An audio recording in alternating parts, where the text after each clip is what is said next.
So the festive season is well and truly upon us. Christmas trees are making messes in people's living rooms, lights are illuminating the streets, and of course Christmas movies are all the rage. Everyone has their comfort watches year in and year out, but the one thing you can't really escape is at least one version of A Christmas Carol. The timeless Charles Dickens tale has been adapted numerous times across stage, screen, TV, radio, bus advert, rap battle, and theatrical dinner experience you can think of. And anything else you can think of. Actually, one of those is a lie, but can you work out which one? In fact, the story has been adapted into, at least according to Wikipedia, 86 different renditions, and that's just between TV and film. If you include stage and radio, we're probably approaching something more akin to 200 versions of the same story. Like, is there any other adaptation quite like this? Even Batman doesn't have that many versions. Either way, I don't have time to watch 200 versions of the same story. So instead, I've narrowed it down to just 4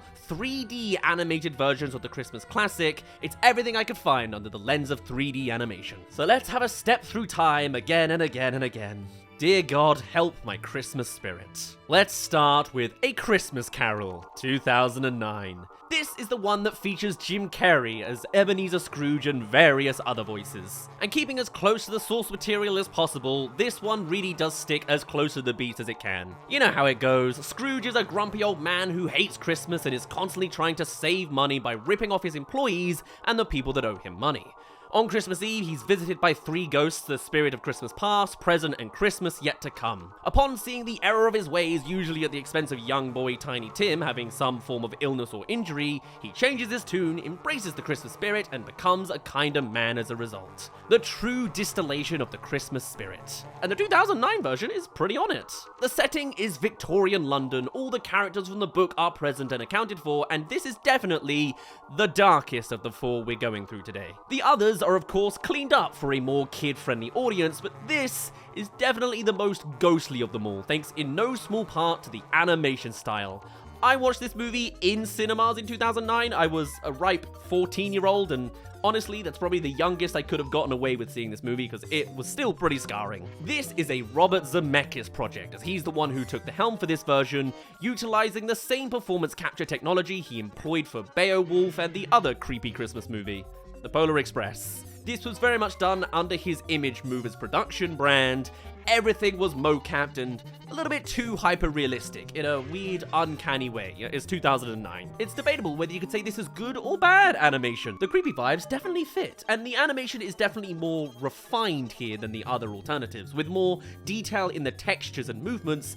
But yeah, the faces still very much stray into that uncanny valley of being a little too real, but also notably not. Thankfully, there are characters here that are not supposed to be entirely human, and so for those characters, such as the ghost of Scrooge's business partner Marley, it really works. However, for the real characters, it's still unsettling to look at. The actors are mostly recognizable under the performance capture, with big names like Colin Firth and Gary Oldman assisting Carrey in various roles, and Carrey himself is actually a very good Scrooge.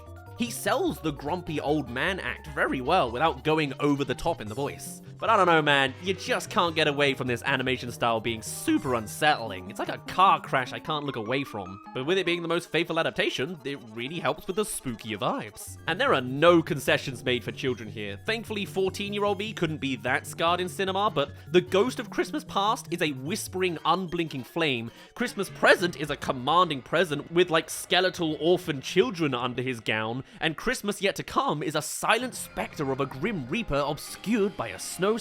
I would even go as far as to class this as a straight-up horror movie, which is fitting considering this month we actually had Friday the 13th in December. It's not all-out scary, but it definitely delivers those ghost story vibes like The Woman in Black or other ghost stories. So okay, this one by far is the spookiest version. Some intentional, some not so much. What other cleaner takes can we possibly take on the story? Enter Scrooge, A Christmas Carol, 2022. Releasing to Netflix, this is an adaptation of the 1970 adaptation of the original book, and is also, in fact, a musical. Alright then, so we have an adaptation of an adaptation plus songs. Oh, what could go wrong there? Well, actually, I think a lot could go right. This is definitely a more sanitized version, aimed at a younger audience than the Jim Carrey counterpart. For a start, Scrooge is given a Disney-style animal companion in the form of a dog. Scrooge, on the whole, is more just tight with money than outright hateful, and the ghosts have a lot more whimsy to how they conduct their haunting. I was actually pleasantly surprised by this version.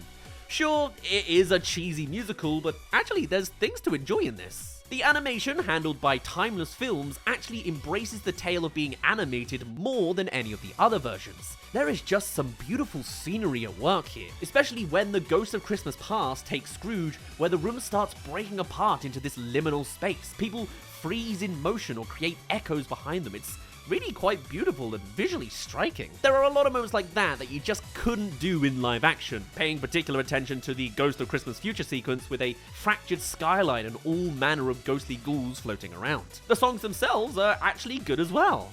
I don't know if they're quite the same in the original 1970s version, but what they do add is a much more sympathetic Scrooge. It gives us a window into his feelings and his guilt at past events, especially Later Never Comes. This is also helped by a solid performance from Luke Evans as Scrooge. He reads as a younger Scrooge, but he's able to make him much more likable and disillusioned with the world compared to Carrey's much older interpretation. Hey there, thank you for making it halfway through this video. Come along and subscribe if you're interested in seeing more videos like this. Alright, back to it.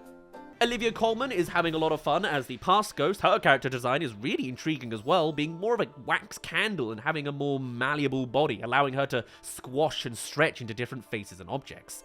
It's nothing groundbreaking, but I would certainly say that this is better than the Jim Carrey version one, at least so far out of the collection. It actually knows it's an animated movie and takes swings in the visual department because of that. Up next, Barbie's Christmas Carol, 2008. Oh boy, now we move into the direct-to-DVD factory. History will be defined by two time periods. Not before Christ, not before the fall of Rome, but pre-Barbie 2023 and post-Barbie 2023. Who remembers when the shelves of supermarkets were lined with DVDs of the latest animated Barbie escapade?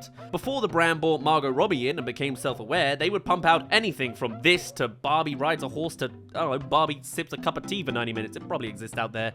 I realize there is a long rabbit hole of Barbie movies I've been tempted to try in the past. We'll see. Either way, that's where we find our first animated Barbie movie, The Christmas Carol one. Scrooge has been replaced with, you guessed it, Barbie, specifically a Barbie named Eden Starling, a diva-ish opera singer in Victorian London, who we meet genuinely asking where her tea and crumpets are.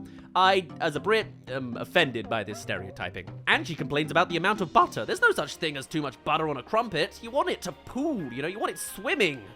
Now where's my bangers and mash? Of the versions we're looking at today, this departs the most from the source material, surprise surprise, so props to Mattel for taking the spirit of the adaptation to heart and going on their own route, I guess. Now, Eden Starling forces her employees to work on Christmas Day before being visited by the three various ghosts of Christmas past, present, and yet to come. These ghosts are boasting probably the most bland designs of them all, obviously made to be possibly manufactured into dolls at some point, although I can't find record of them actually being made. They're just people who float a little bit. Sure, they have fairy godmother-esque abilities to travel through time, but ultimately they boil down to the blonde one, the ginger one, and the old one. And Eden herself is quite possibly the most insufferable of all the Scrooge characters committed to film. There is very little redeeming about her character, even after she's had a change of her heart by the end of it. The acting is wooden, the bodies are plastic, the animation is fine, I guess.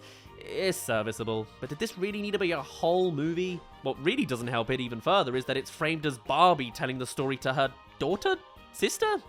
I don't know, I really couldn't tell. I think the whole Barbie cinematic universe is an enigma to understand. But either way, let's move swiftly on from this garbage to Scrooge's Ghostly Tale, 2006. So in my research, I stumbled upon this version that I didn't know about. A direct-to-DVD, low-budget 3D animation from 2006. The cast in this one are replaced with anthropomorphic characters in PlayStation 2 style, specifically Sly Cooper style, it felt like. Honestly, I got the vibe that smooth jazz was about to start pumping into the soundtrack. There's no feeling of impact to some of the animations. Characters swing from side to side and just stop without slowing down. Obviously, this is the early days of widespread 3D animation, so I can give it some slack. It was only going against the likes of cars. But there's no texture to anything. You can almost hear the old GPU on the computer whirring in the background as it tries to sustain the quality level. The voice acting is actually surprisingly good. The man playing Scrooge has a dual role as a narrator, and I don't think you'd be able to tell. However, the guy playing the cricket ghost is doing the most ghostly performance.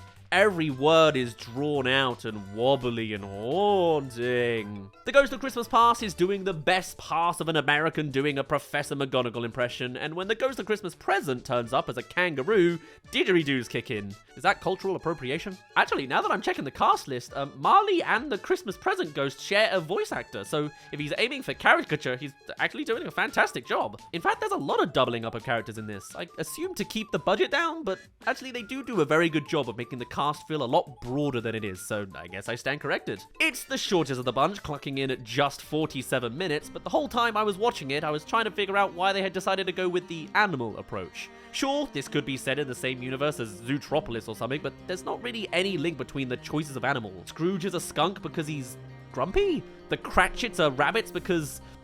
I don't know, how does that relate to the skunk? And as for the Ghost of Christmas Future, he's a walrus in a cloak. Darth Tusk came knocking. He even moves like a walrus as well, on all fours. Why do none of the other animals move as they should? It's just so baffling. On the face of it, it's not a bad short retelling of the tale for kids, but the moment you start to think about it, you start to see the cracks forming. Maybe the choices of animals are just the ones they could create with as few polygons as possible. Oh, and there's a random musical number. There's also that. But either way, the feeling for this version is just random. It feels like not a lot of thought has been put into this beyond an honest-to-God attempt at creating 3D animation in 2006. So, a baffling, serviceable fever dream of a Christmas Carol. I've left it behind doubting it ever existed in the first place. But while there are 200 versions of the story and 4 3D adaptations I could find, let's be honest, the best version will always be The Muppet Christmas Carol. Honestly, it'll never get any better than that. But there you have it, every 3D version of A Christmas Carol so far. Although given the rate of adaptations, I wouldn't be surprised if 2 more pop up every year from now on. Either way, for now, my name's been Daz. Thank you very much for reaching the end of this video. Do tell me your thoughts. What's your favorite? Have you seen the Barbie one before? Did I miss a version? Let me know all your thoughts down below, and I shall see you all in a little bit.